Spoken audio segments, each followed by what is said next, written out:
Hello everyone, welcome back to my YouTube channel जय श्री राम। इस चैनल पे हम लोग हॉरर एक्टिविटीज़ से रिलेटेड वीडियोस बनाते हैं ताकि लोगों को हॉरर एक्टिविटीज़ को लेकर अवेयर कर सके।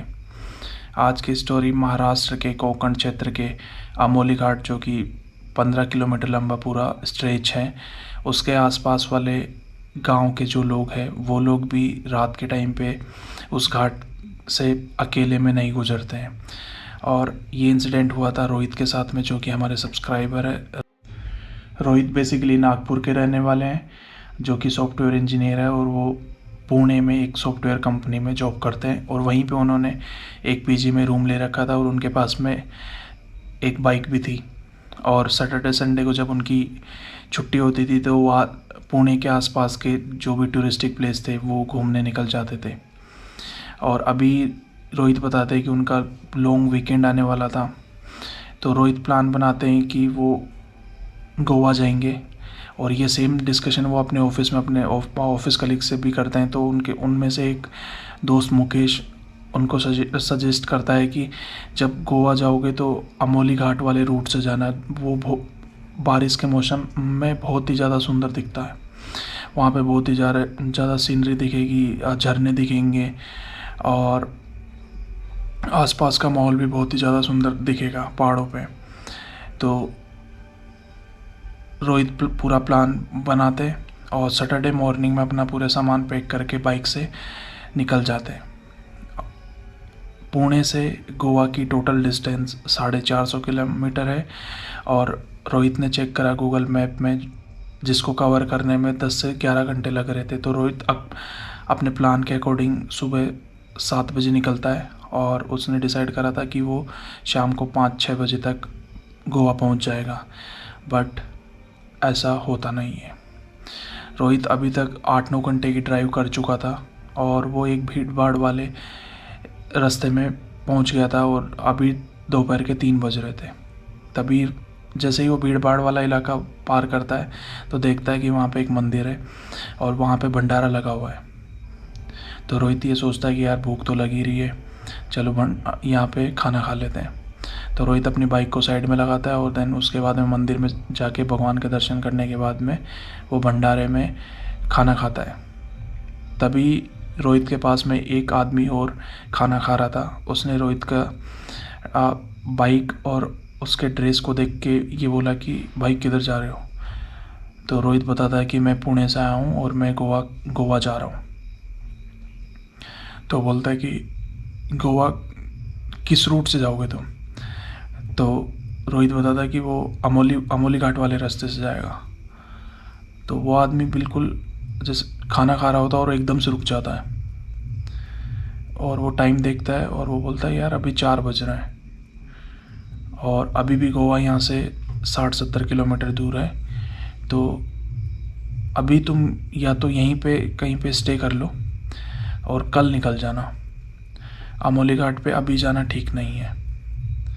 तो वो बोलता है कि 60 किलोमीटर है, अभी 1 घंटे में मैं पहुंच जाऊंगा। बट वो आदमी फिर बोलता है कि मैं बोल रहा हूँ अमोली घाट वाले रास्ते पे अभी मत जाओ। बट रोहित सोचता है पता नहीं कि ऐसा क्यों ही बोल रहा है। और रोहित अपना बाहर आता है, अपनी बाइक स्टार्ट करता है और फटाफट रास्ते की तरफ निकल जाता है। रोहित ने प्लान बनाया था कि वो 1 घंटे में कवर कर लेगा। बट जो आसपास की जो सीनरी थी, वाटरफॉल्स थे और जो पहाड़ थे, वो इतने ज़्यादा सीनिक थे कि रोहित चाहते हुए भी अपनी बाइक को तेज़ नहीं चला पा रहा था। और अभी रोहित को चलाए हुए 30 से 35 किलोमीटर ही हुए थे और टाइम 5:30 बज रहे थे। और तभी अचानक एक बहुत तेज़ बारिश आने लग जाती है। तो रोहित सोचता है कि मैं यहीं पे रुक जाता हूँ। तो तभी रोहित किसी गांव से निकल रहा होता है। उस गांव में एक रास्ता गांव के अंदर जा रहा था और एक रास्ता सीधा जा रहा था। तभी मेन बस स्टैंड पे एक छोटा सा टपरी सा बना रहता है, बस स्टैंड टाइप का। वहाँ पे रोहित सोचता है कि जब तक बारिश रुकती है तब तक मैं यहाँ रुक जाता हूँ और उसके बाद में फिर आगे निकलूँगा। तो रोहित वहीं पे रुक जाता है और बाइक से उतर के वो सुसु करने की जगह ढूंढता है।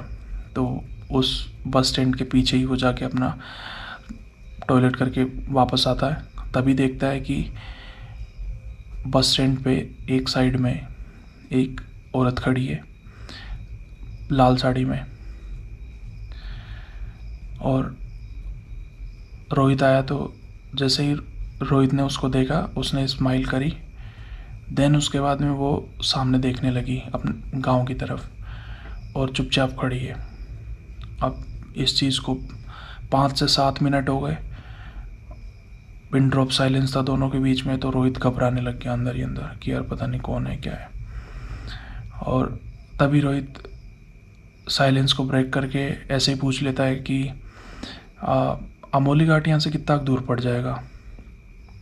तो जैसे वो लेडी सुनती है अमोली घाट, तो वो इसको मना कर देती है कि अभी शाम का 5:30 बज रहे और तुमको अमोली घाट नहीं जाना चाहिए। और उसके बाद में वो लेडी चुपचाप उस गांव वाले रास्ते में पैदल पैदल चली जाती है। और रोहित खड़ा खड़ा देख रहा था कि यार ये क्या हो गया मेरे साथ। फिर रोहित माइंड नहीं करता और रोहित सोचता है कि 5:30 बज रहे और मुझे अभी निकलना चाहिए। रोहित अपनी बाइक स्टार्ट करता और फुल थ्रोटन के साथ में बाइक भगाता है। अभी भी गोवा 30 से 35 किलोमीटर बचा हुआ था और अमोली घाट वहाँ से 10 किलोमीटर था। तो रोहित फुल स्पीड में बाइक भगा रहा था और कैसे जैसे वो अमोली घाट में एंट्री लेता है, जैसे ही एंट्री ली उसने बिल्कुल अंधेरा हो गया था वहाँ पे। बिल्कुल जो आसपास वाले पेड़ जो दिन में बहुत ही ज़्यादा सुंदर सुहावने लग रहे थे वो बिल्कुल डरावने हो चुके थे। आसपास में जानवरों की आवाज़ आ रही थी और जो झरने दिन में बहुत ही सुंदर लग रहे थे उनकी झनझनाहट की आवाज़ें आ रही थी, जिसको सुन के रोहित को अब वो आदमी याद आ रहा था जो उसको मंदिर में मिला था और उसने सजेस्ट करा था कि तुमको रात के टाइम पे अमोली घाट वाले रूट से नहीं जाना चाहिए। अब कैसे जैसे रोहित फुल थ्रोटन में बाइक भगाता और उसको पार करता है। जैसे ही वो अमोली घाट के एंड पॉइंट पे पहुंचा तो उसने दूर देखा कि उसको एक गांव दिखाई दे रहा है जहाँ पे बहुत सारी लाइटें जली हुई। तो वो बहुत खुश होता है इस चीज़ को देख के कि चलो फाइनली अमोली घाट मैंने पार कर लिया। तभी देखता है कि एक 60-65 साल का आदमी जंगल की तरफ से उतरता हुआ आता है और उसके हाथ में एक बोरी है और वो रोड पे आता है। बट रोहित ये सोचता है कि मेरे को लोगों ने ये बोला था कि रात के टाइम पे इस घाट पे इस रूट पे कोई भी गांव का आदमी नहीं आता है। बट फिर रोहित एक चीज़ और सोचता है कि यार ये तो पास में गांव भी है, क्या पता इसी गांव का ये आदमी हो। और वो आदमी रोहित को आके बोलता है कि तुम मुझे लिफ्ट दे दोगे। तो रोहित हाँ कर देता है और वो रोहित के साथ में बैठ जाता है। तभी अचानक फिर से बारिश आने लग जाती है। तो वो आदमी ये बोलता है कि ऐसा करो, यहीं पे इसी गांव में मेरा घर है, तो तुम जब तक बारिश नहीं रुकती है तब तक तुम वहाँ रुक जाओ। तो रोहित सोचता है कि चलो यही ठीक रहेगा और मैं बारिश से भी बच जाऊँगा। तो बोले ठीक है बाबा, मैं आपके साथ चलता हूँ। तो रोहित उसके साथ में उसके घर पहुँचता है और घर पहुँच के देखता है कि मतलब बहुत ही पुराने टाइप का झोपड़े टाइप का घर था। उसमें सबसे पहले जैसे एंट्री लेते हैं एक हॉल आएगा, हॉल से जस्ट अटैच में एक रूम है और उसके अटैच में एक और रूम है। तो रोहित और वो आदमी हॉल में बैठ जाते हैं और तभी उस आदमी की एक बेटी होती है 24-25 साल की, वो उनके लिए चाय बना के लेके आती है। तो रोहित और वो आदमी चाय पीते हैं। देन उसके बाद में वो आदमी बोलता है कि देखो बेटा, अभी बारिश तो रुक नहीं रही है, तो तुम ये अंदर वाला जो कमरा है वहाँ पे जाके रेस्ट कर लो। तो रोहित को थोड़ा वियर्ड लगता है बट रोहित बोलता है चलो ठीक है। वो अपना सामान उठाता है और उस कमरे में लेके चला जाता है। अब जब रोहित आया था तब 7 बज रहे थे और अभी 9 साढ़े 9 बज गए थे। और अभी तक किसी ने भी उसको खाने के लिए नहीं पूछा। तो अंदर ही अंदर सोच रहा था कि क्या मैं उस अंकल को बोलूं कि क्या आप मेरे को खाना दे दोगे। बट वो अंदर ही अंदर ये भी सोच रहा था कि यार किसी ने मेरे को रुकने के लिए जगह दी है और मैं उसको ये बोलूँगा कि खाना भी दो तो ये अच्छा नहीं लगेगा। तो अपने बैग से वो बिस्किट और नमकीन निकालता है और वो वही चुपचाप खाता है और लेट जाता है। अभी उसको लेटे हुए 1 से 1.5 घंटा ही हुआ था और उसको एक बहुत ही खुशबूदार अगरबत्ती की खुशबू आती है और साथ ही टक टक टक टक टक टक टक टक टक टक की आवाज़ आती है। तो रोहित देखता है यार अभी तो 11 साढ़े 11 बज रही और ये टक टक की आवाज़ कहाँ से आ रही है और ये इस समय कौन पूजा कर रहा है। तो रोहित चुपचाप खड़ा होता है और वो मेन गेट के थ्रू बाहर जाता है और बाहर जाके उस घर के बैकयार्ड की तरफ जाके देखता है तो वो आदमी जो 60-65 साल का बूढ़ा आदमी था वो पीछे एक कब्र खोद रहा था। जहाँ पे रोहित खड़ा हुआ था और वो सामने जो आदमी खोद रहा था उसके पीठ की साइड में था, तो वो आदमी देख नहीं सकता था और रोहित चुपचाप देख रहा था। उसको कुछ भी समझ में नहीं आ रहा था, वो बिल्कुल डर चुका था। देन उसके बाद में रोहित चुपचाप अपने कमरे में आता है, हॉल में आता है। देन उसके बाद में जो रोहित जिस कमरे में रह रहा था उसके जस्ट टच में एक और कमरा था जिसमें वो लड़की गई थी चाय देने के बाद में। उस कमरे में एक हॉल था। तो रोहित उस हॉल में देखने के लिए अपना मुंह घुमाता है और जैसे ही उस कमरे में देखता है रोहित का पूरा खून सूख जाता है और उसको कुछ भी समझ में नहीं आ रहा था कि ये हो क्या गया।